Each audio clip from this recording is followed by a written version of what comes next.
Assalamualaikum warahmatullahi wabarakatuh. Izin memperkenalkan diri, nama saya Durani Diolhak Effendi dari kelas 10 S1 dengan guru pembimbing Ibu Ayu Wiwin Widiansyah. Pada kesempatan kali ini, saya akan membahas tentang nilai dan norma sosial. Sebelumnya, kira-kira apa ya bedanya antara nilai dan norma? Nilai merupakan suatu pandangan masyarakat tentang suatu hal yang baik atau yang buruk.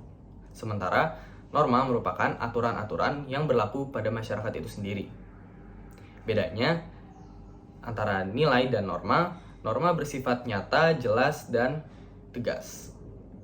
Nah, sebelum kita lanjut, di sini saya akan menjelaskan yang pertama tentang nilai sosial. Dalam ilmu sosiologi, nilai mengandung pengertian yang luas. Nilai atau value dalam konteks sosiologi berhubungan dengan pertanyaan mengapa dan bagaimana suatu kondisi dapat terjadi di masyarakat. Sebagai contoh, mengapa para pahlawan rela mengorbankan nyawa untuk membela kepentingan rakyat Indonesia? Mengapa seorang guru rela mengajar di daerah terpencil? Mengapa seorang siswa mau berjalan kaki menempuh jarak yang jauh untuk bersekolah? Jawaban atas pertanyaan di atas merujuk pada kepedulian dan cita-cita luhur yang ingin dicapai oleh seseorang atau masyarakat.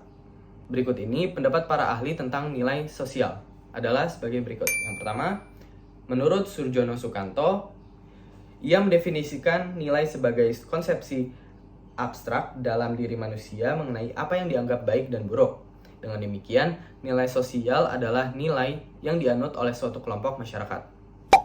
Selanjutnya, menurut Kimball Young, ia merumuskan nilai sosial sebagai unsur-unsur abstrak dan sering tidak disadari mengenai apa yang benar dan penting dalam masyarakat. Yang terakhir, menurut Robert M. Lawang, mengatakan bahwa nilai adalah gambaran mengenai apa yang diinginkan, pantas, berharga, dan memengaruhi perilaku sosial orang-orang yang memiliki nilai tersebut. Nilai sosial juga memiliki ciri-ciri, yaitu konstruksi masyarakat sebagai hasil interaksi antar warga masyarakat, disebarkan antar sesama warga masyarakat, bukan bawaan individu sejak lahir. Terbentuk melalui sosialisasi atau proses belajar, bagian dari usaha pemenuhan kebutuhan dan kepuasan sosial manusia. Dapat memengaruhi perkembangan diri seseorang, memiliki pengaruh yang berbeda antar warga masyarakat, cenderung berkaitan satu sama lain dan membentuk sistem nilai. Menurut Profesor Dr. Notonegoro membagi nilai sosial menjadi 3, yaitu yang pertama nilai material, yaitu segala sesuatu yang berguna bagi unsur fisik manusia. Nilai material relatif lebih mudah diukur dengan alat ukur, contohnya makanan, air, dan pakaian. Yang kedua ada nilai vital, segala sesuatu yang berguna bagi manusia untuk mengadakan kegiatan dan aktivitas, contohnya buku dan alat tulis bagi pelajar atau mahasiswa, kalkulator bagi auditor, motor bagi tukang ojek motor. Yang ketiga, ada nilai kerohanian, yaitu segala sesuatu yang berguna bagi batin rohani manusia. Nilai juga dapat dibedakan berdasarkan cirinya, yaitu nilai dominan dan nilai yang mendarah daging. Nilai dominan adalah nilai yang dianggap lebih penting dibandingkan nilai lainnya. Ukuran dominan atau tidaknya suatu nilai didasarkan pada hal-hal berikut. Yang pertama, banyaknya penganut nilai tersebut. Yang kedua, lamanya nilai tersebut dianut atau digunakan. Yang ketiga, tinggi rendahnya usaha pemberlakuan nilai tersebut. Yang terakhir, prestise atau kebanggaan penganut nilai tersebut di masyarakat. Selanjutnya, ada nilai yang mendarah daging. Nah, nilai yang mendarah daging ini adalah nilai yang telah menjadi kepribadian dan kebiasaan sehingga seseorang menjalankannya tanpa melalui proses berpikir atau pertimbangan lagi, melainkan secara tidak sadar. Nilai ini biasa telah tersosialisasi sejak kecil. Dengan demikian, apabila tidak melakukannya, seseorang akan merasa malu atau bersalah. Beberapa ahli juga membagi nilai menjadi nilai imaterial dan nilai material. Yang pertama, nilai imaterial. Nilai imaterial adalah nilai yang sulit untuk berubah. Contohnya, ideologi, ide, pemikiran, sistem politik, atau peraturan-peraturan. Nilai imaterial menjadi landasan berpikir dari suatu tindakan yang menghasilkan sesuatu yang konkret, atau nilai material. Nah, nilai material atau nilai jasmani adalah nilai yang berwujud, mudah dilihat, diraba, dan memiliki karakteristik mudah berubah. Contoh nilai material antara lain karya seni, gedung, jembatan, rumah, alat-alat elektronik, dan pakaian. Itu yang bisa saya sampaikan untuk nilai sosial. Selanjutnya, saya akan menjelaskan tentang norma sosial. Norma adalah aturan dan ketentuan yang berlaku pada masyarakat. Norma dipakai sebagai panduan, tatanan, dan pengendali tingkah laku yang sesuai dengan harapan masyarakat. Kaidah atau norma yang ada di dalam masyarakat adalah aplikasi atau perwujudan dari nilai-nilai yang dianut oleh masyarakat. Contohnya, di sekolah terdapat norma yang melarang siswa menyontek. Norma tersebut dibuat berdasarkan nilai kejujuran yang dijunjung oleh masyarakat. Masyarakat menganggap bahwa kejujuran mutlak diperlukan untuk menciptakan masyarakat yang adil, makmur, dan sejahtera. Jadi terdapat hubungan yang erat antara nilai dan norma. Jika nilai adalah sesuatu yang baik, diinginkan, dan dicita-citakan oleh masyarakat, norma adalah aturan bertindak untuk mewujudkan cita-cita tersebut. Norma ini berfungsi mengatur dan mengendalikan perilaku masyarakat demi terciptanya keteraturan sosial. Adapun norma yang mengatur masyarakat terbagi menjadi norma yang bersifat formal dan non-formal. Norma formal bersumber dari lembaga masyarakat atau institusi formal. Norma ini biasanya tertulis, contohnya aturan-aturan negara seperti konstitusi, surat keputusan, dan peraturan daerah. Sementara norma non-formal biasanya tidak tertulis dan jumlahnya lebih banyak dari norma formal. Contohnya kaidah dan aturan yang terdapat di masyarakat seperti pantangan-pantangan, aturan keluarga, dan adat istiadat.